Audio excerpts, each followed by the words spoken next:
Assalamualaikum warahmatullahi wabarakatuh.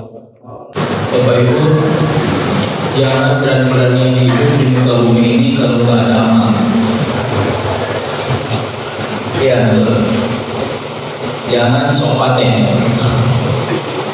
Kalau kau merasa tubuhmu kuat, merancang kehidupan, menghebatkan diri, mencari rezeki, mencari uang, hebat kau memang. Tapi tak akan ada nilai dari kehebatan itu kalau kita punya zikir dan amalan. Zikir dan amalan itu adalah makanan ruhmu, makanan batinmu, membuat hidupmu seimbang, berjalan di muka bumi ini. Kalau kau hebat, tapi kau tidak sombong, karena orang yang tak punya amal dan zikir cenderung sombong dalam kehebatannya. Kalau kau orang yang beruntung, maka kau tidak akan merasa bahwa keberuntunganmu membuat kau congkak terhadap dunia ini, karena zikir dan amalmu itu membuat kau tahu diri di mana sebenarnya posisimu. Hakikat dari kemudahan itu adalah, hakikat dari rezeki itu adalah kemudahan dari Allah. Tidak ada yang lain. Mau suka nggak suka, percaya nggak percaya, itu ya. Manusia ini hanya selalu menyangka bahwa apa yang dia miliki ada, apa yang dia punyai adalah yang dia miliki. Itu aja problemnya. Mungkin sudah pernah saya ceritakan di sini. Seorang anak, begitu ayahnya sore hari pulang kerja, anaknya baru selesai mandi, umur 6-7 tahun. Dengan gembira dia menyambut ayahnya pulang. Ayah. Lalu dia minta sama ayahnya, balik jajannya. Lalu ayahnya kasih uang goceng.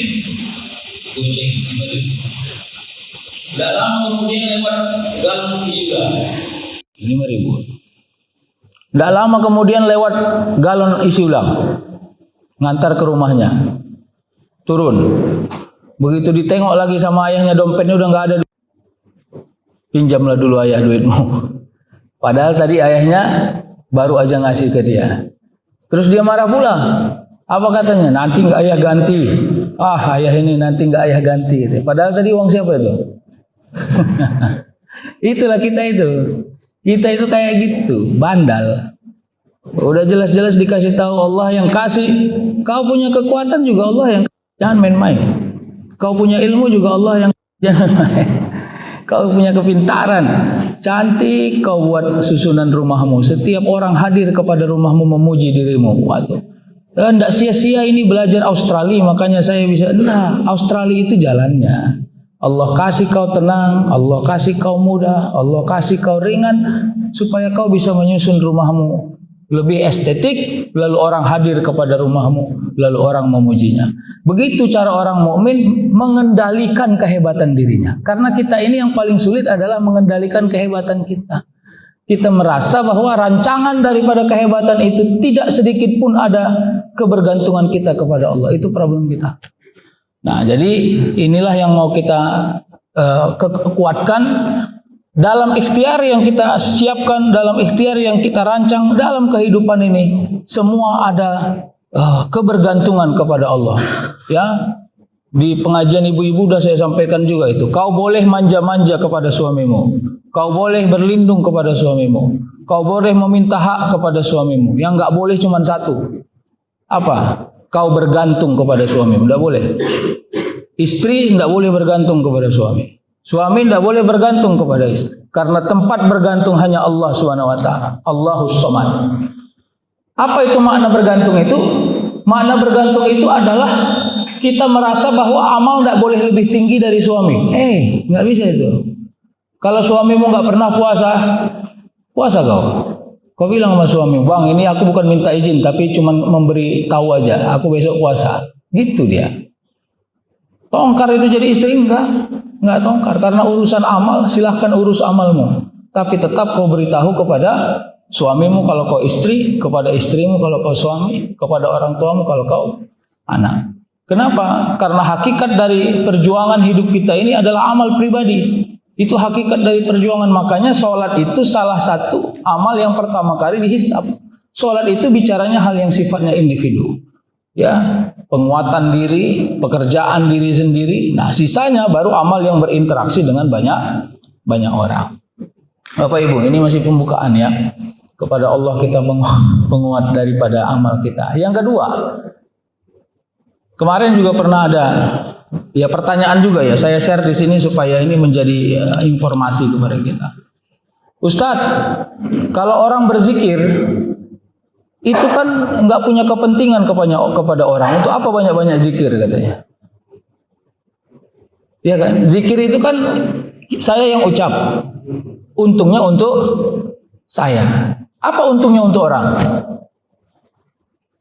Saya bilang harus ada. Kalau nggak usah banyak-banyak berzikir.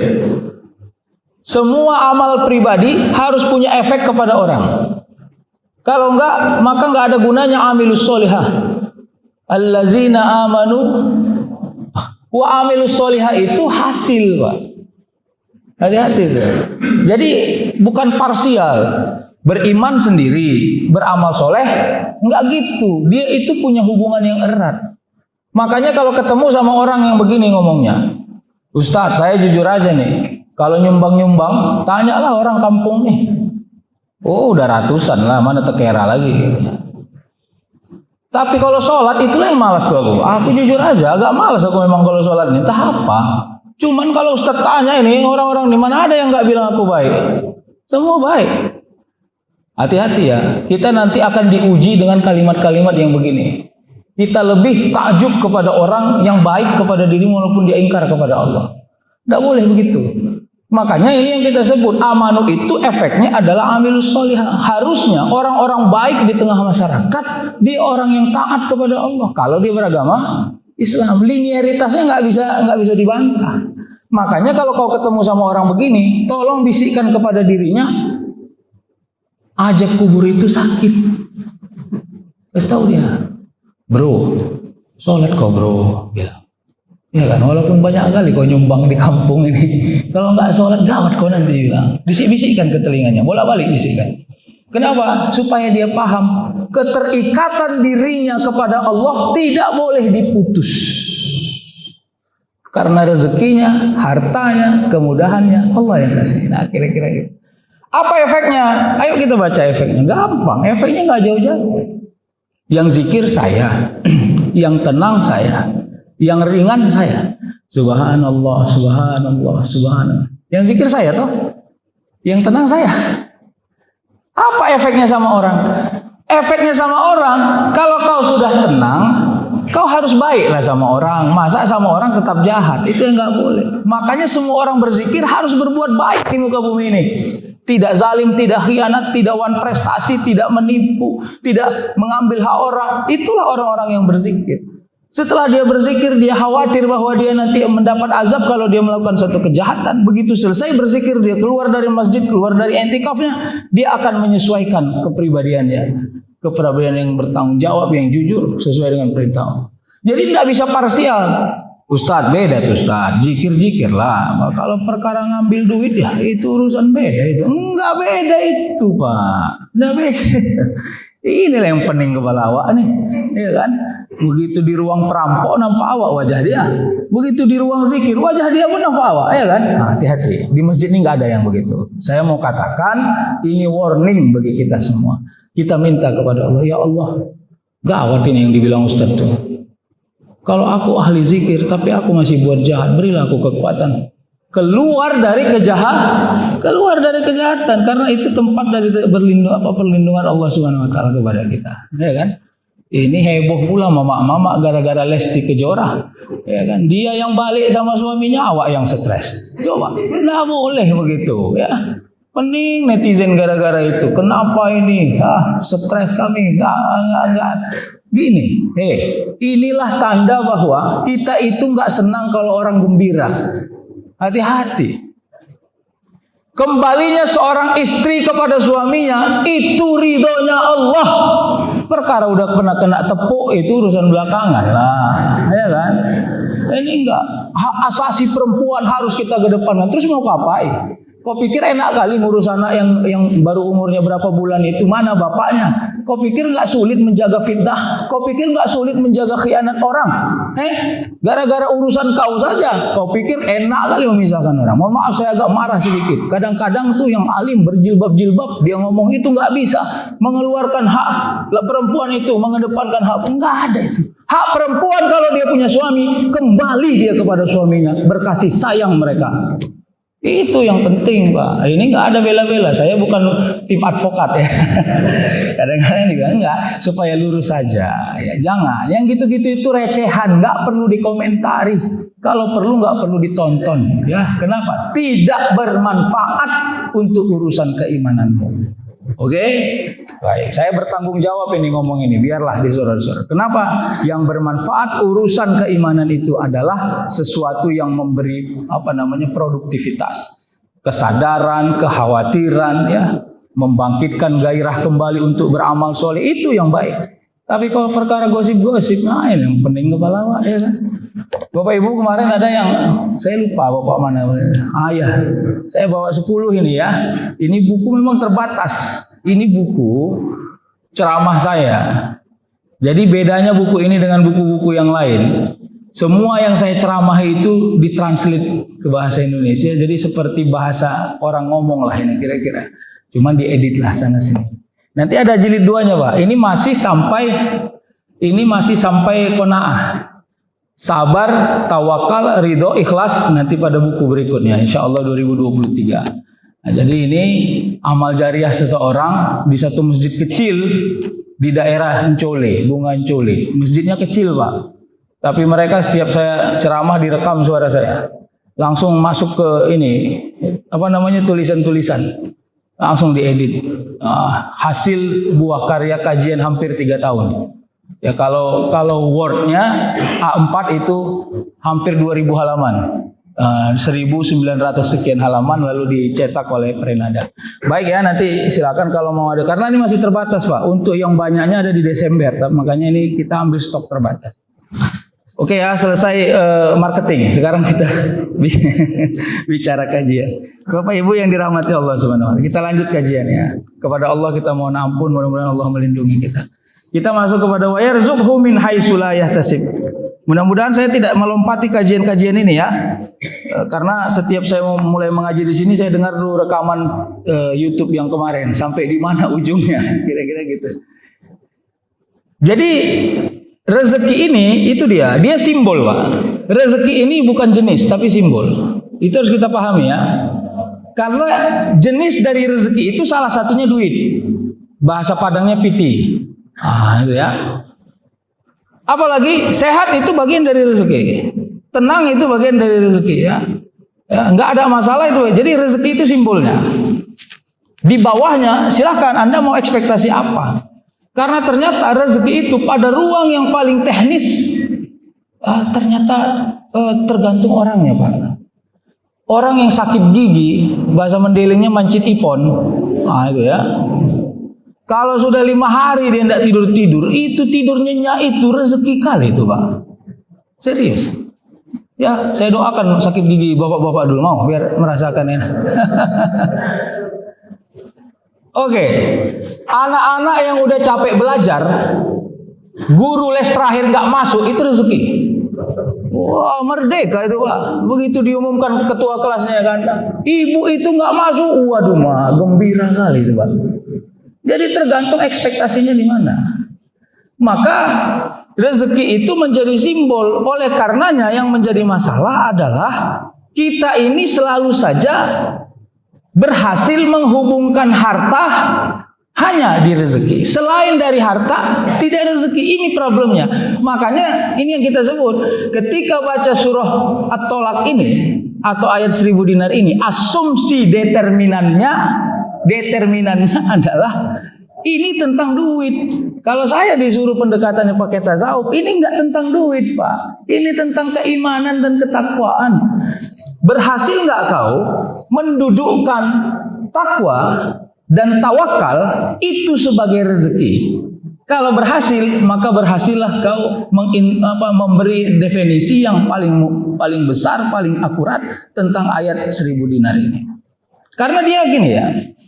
Wa may yattaqillaha, takwa berarti ya. Yaj'al lahu, kalau ada papan tulisan gambarnya. Jadi yaj'al lahu mahrojanya itu hasilnya. Nggak akan dapat hasil kalau kau nggak punya ini. Kira-kira gitu. Maka mana yang mau dicari? Ininya atau yang ininya? Yang dicari takwanya dong. Ya kan? Jangan jalan keluarnya. Bagaimana mungkin kau dapat jalan keluar kalau kau nggak punya? Lalu yang kedua, kalau kau masih bertakwa, wa yarzuqhu. Jadi takwa itu menjadi nilai yang nggak boleh dipisahkan dari kehidupan manusia. Nanti ditanya lagi, takwa itu apa? Imtisalul awamir wa jtinabun nawahi. Ngomong ini pun nggak ada gregetnya, Pak. Apa itu takwa? Mengerjakan perintah Allah, meninggalkan larangan Allah. Udah selesai. Apa ekspektasinya? Ekspektasinya kelola dirimu. Hanya kau yang paling tahu apa kelemahanmu. Perbaiki. Yang baik-baiknya istiqomah. Udah, kerjakanlah itu. Nggak usah kau urus orang lain, urus saja dirimu sendiri. Kira-kira gitu. Supaya nanti Allah hadirkan. Ya, jadi banyak sekali asror. Jadi asror itu rahasia, Pak. Pak, gini ya. Mari kita malu kepada anak cencen. Saya ulang ya. Mari kita malu kepada anak cencen. Ya, Bapak Ibu kalau punya anak cencen atau cucu, coba langsung begitu hujan kau suruh dia mandi hujan. Kalau nggak gembira kali dia, Pak. Ya kan? Kadang-kadang awak dibujuknya, ya mandi hujan apa ya? Kawan awak mandi tuh dan naik sepeda. Awak takut kali sama hujan. Malu nggak kita? Malu. Tadi malam saya ngisi maulid, Pak. Ya kan? Anak-anak cencen itu kelas 5, kelas 6 duduk wangi-wangi, ganteng baju ya. Bawa bapaknya sarungnya naik ke atas gini, Mohon maaf ya, kalau masjid ini nggak kayak gitu. Tapi memang ini kebetulan saya agak di kampung kemarin. Ya kan? Karena kancingnya pun naik sebelah. Macam nggak serius sekali dengar maulid ini. Perkara dapat kemek-kemek aja gue rasa. Ya kan? Nggak tahu kita siapa yang paling serius sekarang menjalani hidup di dunia ini. Di bulan Ramadan, coba cek siapa yang paling gembira menghadapi Ramadan. Wah, anak cencen, Pak. Tapi perkara main petasan beda lah, ya kan. Saya mau katakan, kadang-kadang kita karena tidak mampu mengambil hikmah dari keadaan yang kita anggap nggak mendatangkan hikmah, sehingga nggak ada ilmu dari kita. Sebenarnya banyak yang kita belajar dari anak-anak itu, Pak. Sederhana. Ya. Nah, apa yang mau saya katakan? Kita ini sering merasa sepele pada ruang yang kita anggap tidak penting, padahal itu sensitif membangun karakter keimanan kita kepada Allah Subhanahu wa taala. Sama kayak sholat. Ya. Jadi Bapak Ibu yang dirahmati Allah. Kita lihat ini apa? Wa yarzuqhu min haitsu. Yang pertama rezeki dari langit dan bumi. Apa itu rezeki dari langit? Rezeki dari langit itu hubungannya adalah kepada sesuatu yang Allah turunkan kepada kita. Jadi hujan itu dianggap sebagai rahmat, kira-kira gitu ya. Makanya sampai-sampai ada malaikat penurun hujan. Walaupun ada juga ustadz yang mengatakan malaikat penurun rahmat. Tapi hujan itu disimbolkan sebagai rahmat. Sampai-sampai ada malaikatnya siapa namanya? Mikail, ya kan? Jadi oleh karenanya semua yang datang dari langit harusnya menjadi rezeki. Jadi langit itu simbol vertikal, Pak. Kalau kau mau nengok dunia ini tidak besar, jangan dari bawah. Jangan dari bawah. Kalau dari bawah dunia ini besar kali, Pak. Harus dari naik pesawat lah. Waktu anak ini belum pernah naik pesawat dia. Sampai di airport Kuala Namu dia bilang tuh tinggi-tinggi kali pohon kelapa itu ya katanya. Iya katanya. Begitu naik pesawat tuh ya kecil kali pohon kelapa itu ya katanya. Sudah beda ya. Jadi sebenarnya melihat dunia ini kecil jangan dari bawah. Harus dari atas. Energinya apa? Ilahi anta maksudi waridoka matlubi. Ya Allah, ya engkau maksud daripada semua perjalanan hidupku. Yang kucari adalah ridhomu.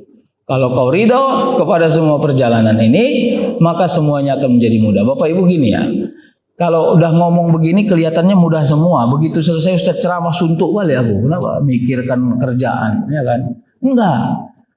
Bisa enggak? Tidak Hal-hal teknis tidak menghakimi tujuan. Nah, itu dia. Hal-hal teknis tidak menghakimi tujuan. Jalani aja gitu. Jalani aja gitu itu jangan anggap tidak punya tujuan. Hati-hati. Lagi-lagi saya katakan, orang mukmin itu salah satu falsafah hidupnya harus seperti air mengalir. Air mengalir itu selama masih ada aliran yang mau dia jalankan, tidak pernah dia berhenti. Itu satu.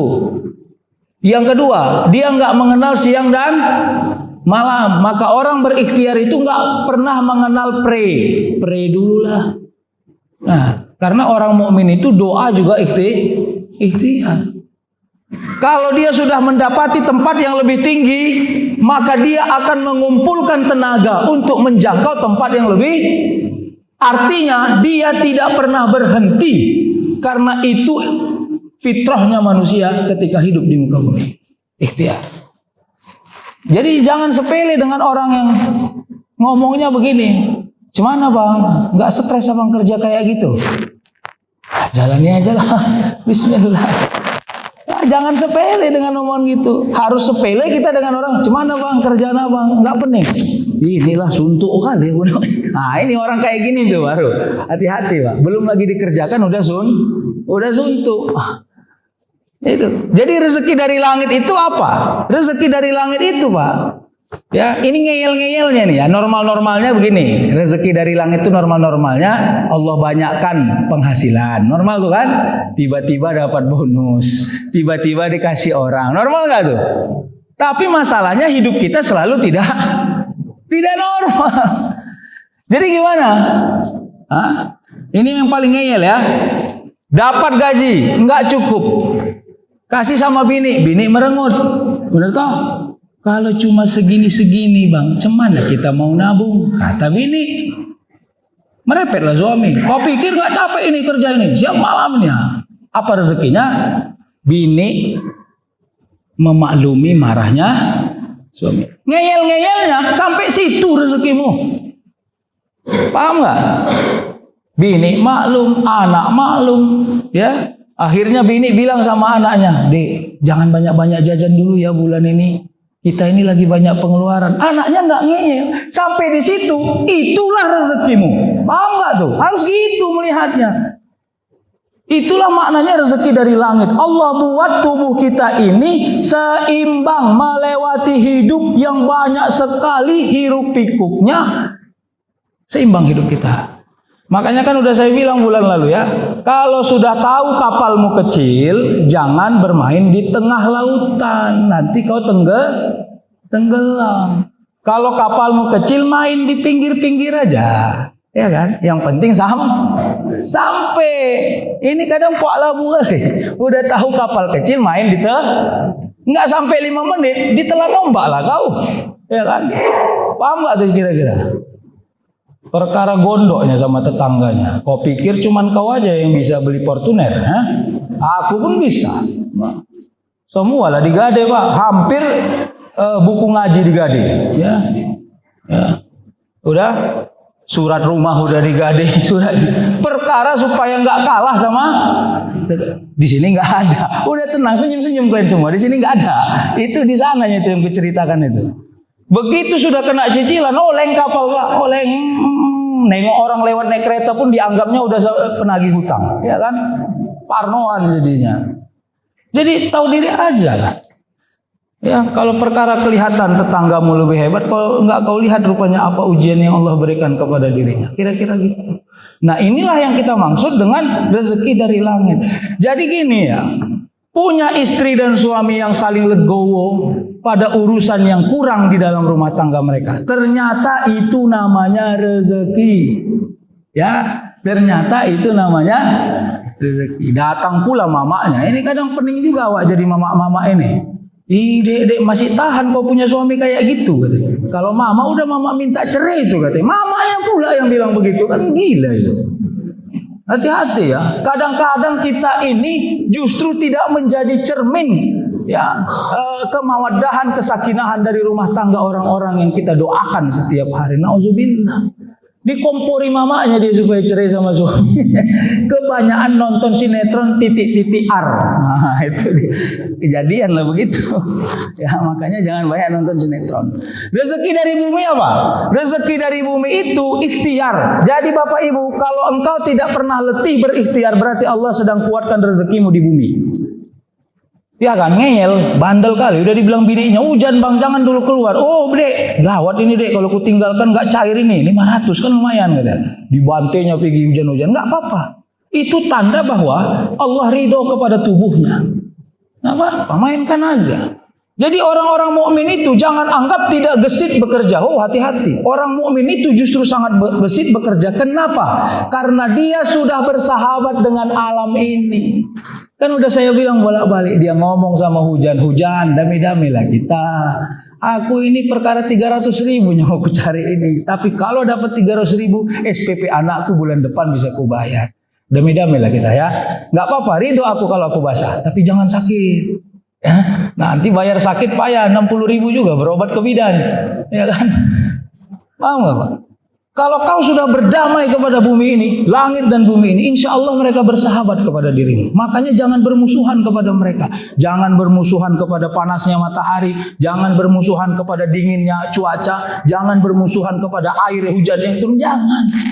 Bersahabat kepada mereka agar mereka ikut membantu. Makanya itu yang disebut dulu ya, kajian-kajian Pak Ari Ginanjar itu ya, Mestakung, semesta mendukung. Sebenarnya kajiannya ke sana. Kalau kita sudah bersahabat kepada semua alam yang berzikir kepada Allah, nggak ada yang nggak mungkin di muka bumi ini, Pak. Ini mau serius. Walaupun lobemu harga 18.000, lobe 18.000 tahu nggak? Kalau udah dicuci mengkerut dia, cukup sekali pakai. Oke?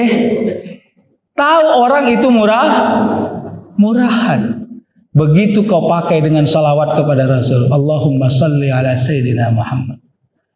Ya, kau pakai gini, bercermin kau ke muka, agak peyang wajahmu kelihatan. Tapi orang gembira bertemu denganmu dan tidak mau mengomentari lobemu yang 18.500 itu. Tak tertarik orang mengomentarinya. Karena orang mau mengomentari pertemuan engkau, silaturahim engkau, kesejukan engkau. Itulah cara Allah melindungi kita. Begitu Pak. Ya kan? Hilang sepatunya di masjid. Bukan masjid Muhajirin. Ini mau ke pesta. Ya kan?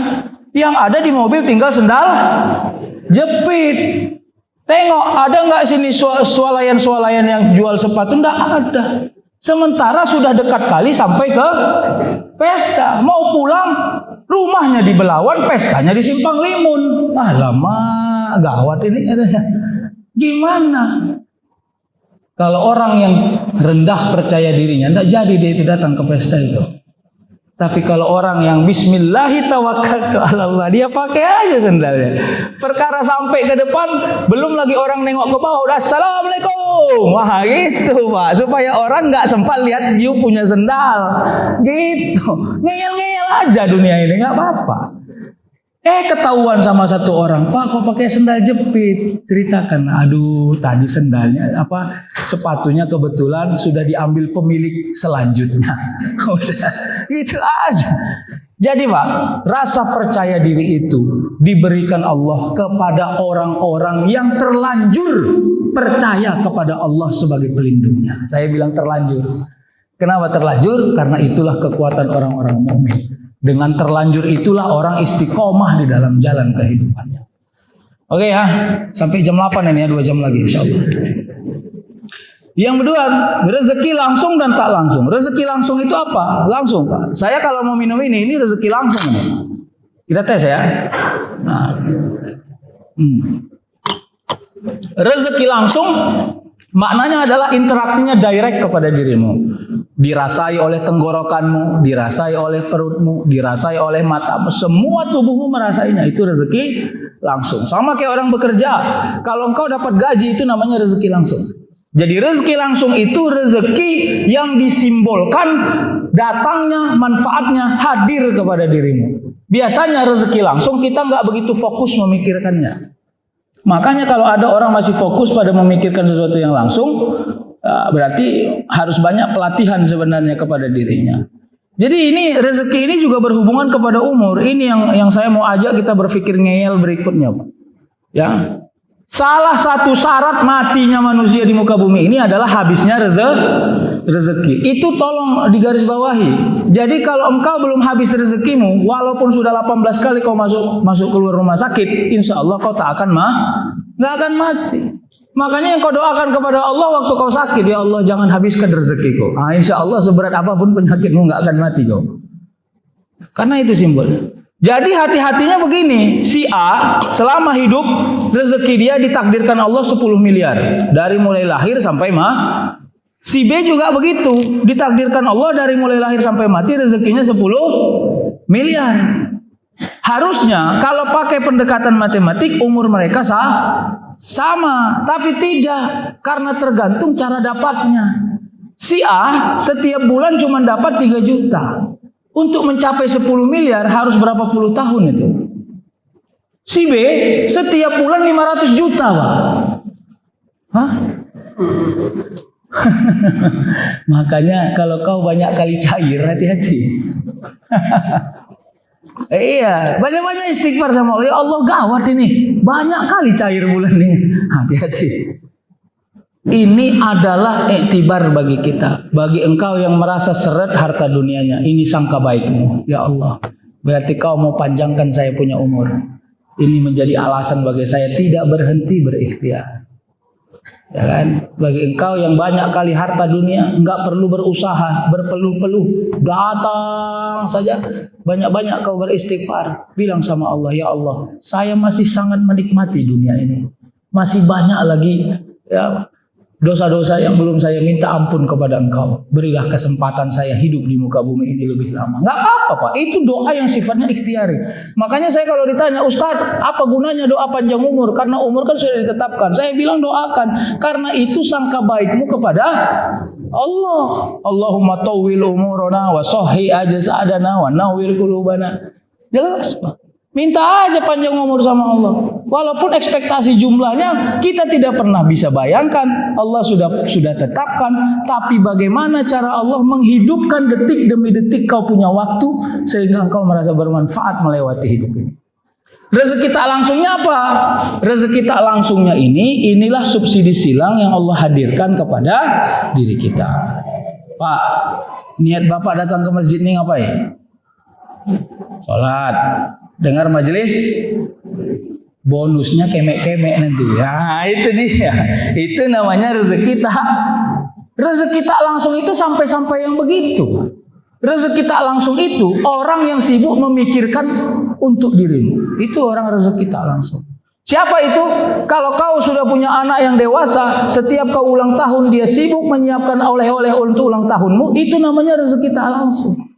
Rezeki tak langsung itu bocor ban mobilmu di tengah jalan, terus ada orang yang dengan sukacita menawarkan bantuan untuk memudahkan. Itu namanya rezeki tak langsung, ya. Hadir kau ke pesta disuruh memberi sambutan, rupanya kau tidak punya peci. Dengan relanya orang di samping dudukmu itu mau meminjamkan, itu rezeki. Jadi bisa nggak sampai sekecil-kecilnya kau hitung itu sebagai rezeki tak langsung. Artinya Allah care kepada dirimu. Jadi jangan yang besar-besar aja yang dihitung, yang besar-besar aja. Orang gila pun panding hitungnya itu. Yang kecil-kecil lah Pak, hitung yang kecil-kecil. 5 kali kau tersandung di tangga itu, nggak pernah terpelekok kakimu, itu rezeki tak langsung. Ya kan? Pergi berobat ke bidan, duitnya tinggal 35.000. Ini pun udah gawat-gawat ini, sempat suntik neurobion limpul ini katanya ya kan. Ya mudah-mudahan nggak suntik, itu aja lah doa kawan nih, karena udah nggak tahan lagi dia Pak. Ya, begitu kata dokternya, udahlah Pak, kebetulan ini saya lagi ada nazar hari Jumat, ya Pak yang berobat 5 orang saya gratiskan. Wah gembira kali dia Pak, anda keluar jadi 35.000-nya. Bisa nggak ngitungnya kayak gitu Pak? Udahlah, jadi jangan orang yang kufur. Saya pernah beli mie Aceh Pak. Saya dengan istri saya. Saya kalau cerita ini jangan anggap saya paten kali, enggak. Saya sok paten, bukan paten kali. Ya. Jadi Ada seorang nenek kakek-kakek uak-uak, kelihatannya dia tukang bangunan, sore-sore nih Pak, jam 5-an. Kelihatannya baru pulang pakai sepeda gitu sebagai jonder yang jelek itu ya. Pak, mie Aceh 1 ya gitu, kira-kira gitu. Kita nggak jauh dari tempat mesan duduknya. Dia hitung-hitung uang 2000-2000-nya. Udah, dikonfirmasinya lagi. 12.000 kan Pak? Kata. Ya, hitungnya lagi. Pak, kuahnya sedikit aja. Hitungnya lagi. 12.000 kan Pak? Wah, berarti ini udah kode ini. Ini gawat ini. Duitnya berarti nggak ada. Kalau kau berhadapan dengan begitu, bisikkan aja tukang kantinnya. Aku yang bayar bilang. Udah, kalau ditanya siapa yang bayar, bilang aja kau yang gratiskan. Kan biar naik namamu. Udah. Ini kayak Robin Hood. Nggak usah, ini puak labu Ustaz. Biar aja puak labu, kau kerjakan yang puak labu itu. Karena urusannya adalah berbuat baik kepada orang. Udah. Kadang-kadang saya mau katakan, kita didekat-dekatkan Allah pada keadaan-keadaan yang kayak gitu. Pertanyaannya, kau memilih sikap apa? Itu yang mahal Pak. Bukan tentang responmu kepada keadaan itu. Kasihan kali wah ini ya duitnya cuma 12.000. Itu respon gak penting itu kalimat itu. Yang penting itu setelah kau tahu itu, kau lakukan apa? Itu yang penting. Kalau di dompetmu masih ada 718.500, perkara 12.000 apa sulitnya? Ya kan? Sampai di rumah kan gembira dia bawa mie Aceh, balikkan lagi duit 12. Ya kan, naik sikit nama dia di hadapan bininya ya. Apa kata bininya? Keren kali ya Bang, bisa beli mie Aceh tanpa mohon maaf Pak ya. Ya, sampai nanti ada saatnya Allah jauhkan kita dari amal-amal yang kayak gitu. Kenapa Allah jauhkan? Karena rezekimu sudah habis untuk berbuat baik. Kalau rezekimu sudah habis berbuat baik, capek kau cari tempat berbuat baik. Tidak ada.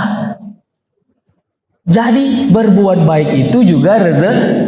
Jadi bukan karena dapat duit aja rezeki Pak. Engkau setor ke orang pun juga itu rezeki. Hati-hati. Ya, saya kemarin ngisi mu'alaf. Mau nangis saya sebenarnya Pak. Serius. Kenapa? Ada mu'alaf. Udah jadi mu'alaf, dia diceraikan suaminya pula dia. Padahal suaminya Islam dari awal. Kalau ketemu suami mau kupiting juga lahirnya itu. Serius Pak, ginilah ya.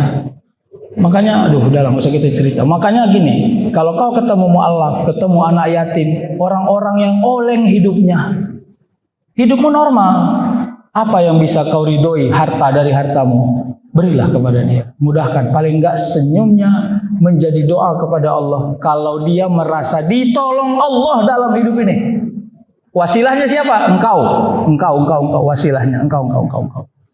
Itu wasilahnya. Makanya begitu selesai, saya mendengar pulangnya mereka ada orang yang memberi bantuan. Tenang hati saya Pak. Alhamdulillah. Kenapa? Paling enggak mereka enggak dengar repetan. Awak merepet aja di hadapan orang itu. Bayangkan dari pagi sampai sore awak repeti aja dia. Sholat kau ini capek juga itu Pak. Pulang cair enggak? Kalau enggak cair pening juga itu Pak. Makanya kalau engkau ketemu sama orang yang lapar, jangan banyak kali ceramah. Udah, kau kasih dia dulu makan, kenyang dia baru kau ceramahi. Itu yang benar. Udah enggak dikasih makan, diceramahi pula. Stres enggak dia itu Pak? Itulah prinsip kita sebagai orang mukmin. Kalau ketemu fuqara, duafa, orang-orang yang lemah kehidupannya, tolong jangan komentari dulu apakah dia sudah berusaha atau enggak. Itu belakangan. Mudahkan dulu urusannya. Udah mulai agak tenang hidupnya, baru kau berikan nasihat-nasihat. Itulah namanya fa'aslihu baina akhawaykum. Udah lama kali. Oke, terima kasih Bapak Ibu, sudah 6:30 kurang. Mudah-mudahan kita semua selalu dalam lindungan Allah Subhanahu wa taala. Assalamualaikum warahmatullahi wabarakatuh.